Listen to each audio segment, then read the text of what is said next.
രാവിലെ തന്നെ അമ്മ ഇളയമയ്ക്ക് ഒരു സസിയായ കഥയാണ് നിങ്ങളോട് ഞാൻ പറയാൻ പോകുന്നത്. 60 വയസ്സിന് മുകളിലുള്ളവർക്കാണോ 70 വയസ്സിന് മുകളിലുള്ളവർക്കാണോ എന്നറിയില്ല, അവർക്ക് അംഗനവാടിയിൽ നിന്ന് ബൂസ്റ്റ് കൊടുക്കുന്നുണ്ട്. അപ്പോൾ അങ്ങോട്ട് ചെല്ലണം എന്നൊക്കെ പറഞ്ഞിട്ട് ഇങ്ങോട്ട് വിളിച്ചിട്ടുണ്ടായിരുന്നു കേട്ടോ. അപ്പം ഇളയമയ്ക്ക് വേണ്ടിയിട്ട് ഇളയമയും അമ്മയും കൂടെ പോവാൻ നിൽക്കായിരുന്നേ. അങ്ങനെ അച്ഛൻ വെറുതെ ഒന്ന് അവിടേക്ക് വിളിച്ച് നോക്കുമ്പോഴാണ് അറിഞ്ഞത് പരിപാടി ഇന്നല്ല 2 ദിവസം കഴിഞ്ഞിട്ടായിരുന്നു. ബൂസ്റ്റ് എന്ന് കേട്ടപ്പോഴത്തേക്ക് ഇവരിറങ്ങി ഓടുന്നാരെയും കണ്ടോ.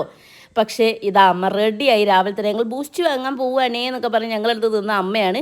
പക്ഷേ ഇപ്പോൾ ഇതാ സാരി കൊടുത്ത് സസിയായിട്ട് നിൽക്കുകയാണ്. അപ്പോൾ സാരല്ല, ഞാൻ എവിടെയെങ്കിലും പോയി വരട്ടെ എന്നൊക്കെ പറഞ്ഞ് ഇളയമ അത് കണ്ടില്ലേ, ഈയോ ഇപ്പം എന്തിനാ ഈ സാരിയൊക്കെ എടുത്ത് കൊടുത്ത് എന്നുള്ള മട്ടിലാണ് ഇളയമേൻ്റെ നിപ്പ് കേട്ടോ. രാവിലെ തന്നെ boost is the secret of my energy.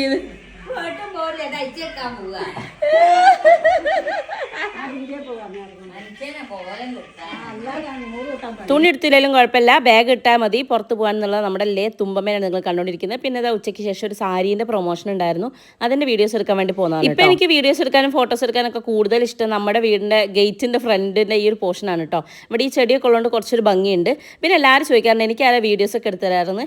എൻ്റെ ആസ്ഥാന വീഡിയോഗ്രാഫറാണ് നിങ്ങൾ ഈ കണ്ടുകൊണ്ടിരിക്കുന്നത്. ഞാൻ ഒറ്റയ്ക്കാണെങ്കിൽ സ്റ്റാൻഡിലൊക്കെ വെച്ചല്ലേ എടുക്കുക, അപ്പോൾ ലൈവ് ആയിട്ടുള്ള വീഡിയോസും ഫോട്ടോസും ഒന്നും കിട്ടില്ല. ഇവളുണ്ടാകുമ്പോൾ അതല്ല, ഇവളുണ്ടാകുമ്പോൾ സെറ്റാണ് കേട്ടോ. അതുകൊണ്ട് അവളുടെ ലീവിന് വേണ്ടി ഇങ്ങനെ വെയിറ്റ് ചെയ്ത് നിൽക്കും. മാത്രമല്ല കുട്ടിക്ക് നല്ല ഫോട്ടോ എടുക്കാനുള്ള ഒരു കഴിവൊക്കെ ഉണ്ട് കേട്ടോ. ഷൂട്ടൊക്കെ കഴിഞ്ഞ് വീട്ടിലെത്തിയപ്പോൾ അതാ തുമ്പമ്മ കാര്യമായിട്ടുള്ള പണിയിലാണ്. അമ്മ ഇങ്ങനെ ഷൂട്ടൊക്കെ എടുത്ത് നടന്നത്, ഞാനാണ് ഇപ്പോൾ വീട്ടിലെ പണിയൊക്കെ എടുക്കുന്നതെന്നുള്ള മട്ടിലാണ് കുട്ടി കേട്ടോ. സൈഡ് വീൽ ഇല്ലാതെ സൈക്കിൾ ഓടിക്കാൻ പഠിക്കാനുമ്പോൾ അല്ലൂട്ട കേട്ടോ. കുറച്ച് നേരം അശ്വിനി പിടിച്ചു കൊടുത്തായിരുന്നു. പിന്നെ അതാ സ്വന്തക്ക് ഇത് കണ്ടപ്പോഴേക്ക് തിളക്ക സിനിമയിൽ ദിലീപ് വന്നിട്ട് മൂട്ടിലടിച്ചിടുന്ന സീനില്ല, അതാണ് എനിക്ക് ഓർമ്മ വന്നത് കേട്ടോ. കുറേ പേര് എന്നോട് ചോദിച്ചിട്ടുണ്ട് തുമ്പമ്മയ്ക്ക് എപ്പോഴും പാമ്പേഴ്സ് ഇട്ട് കൊടുക്കുക എന്നുള്ളത്. ഇപ്പൊ കല്യാണി അച്ഛനൊക്കെ ഇവിടെ ഉള്ളതുകൊണ്ട് കുറച്ച് സീനാണ്. ഇവിടെ എവിടെയെങ്കിലും മൂത്രമൊഴിച്ച് വെച്ച് വന്നിട്ടുണ്ടെങ്കിൽ ഇവരെങ്ങാനും വഴുതി വീണ സീനാകും.